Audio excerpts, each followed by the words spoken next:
Today's piece is called Piano, and it's by Morton Feldman. It's for piano, and it's from 1977. It's actually a pretty substantial work.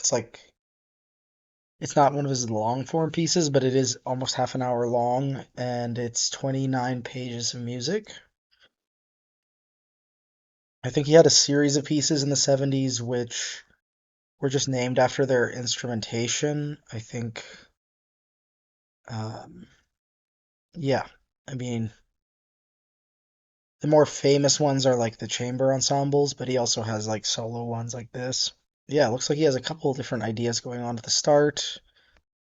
As always, like liberal use of silences and this very quiet dynamic, and some interesting rhythmic inventions like this nested tuplet.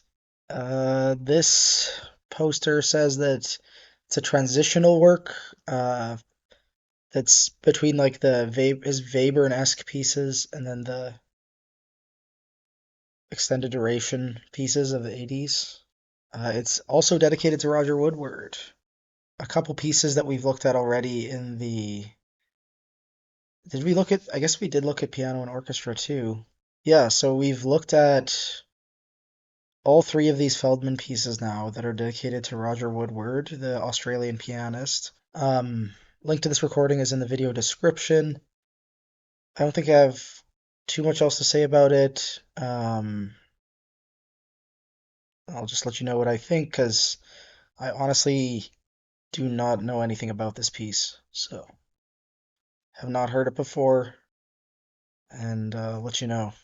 Yeah. Okay, so I have a lot to say about this. It's kind of hard to formulate. I'm seeing a lot of features in here that are also a part of Feldman's later work, except it seems that uh, the features themselves are given more importance. For example, like this idea at the end where you have these rests of varying lengths followed by chords, and these clustery chords are like rearranged each time, right? Like that's something that occurs in his later work, but it's not the only thing happening. You know what I mean? Um, that's like a world he'll explore briefly before disrupting it and moving on to something else, right? Whereas in this piece, he goes on for long stretches of time just doing one thing, and it's a little bit monotonous, honestly, right? Like here, every downbeat is a rest, and every measure ends with the note lifting, right? It's very uniform.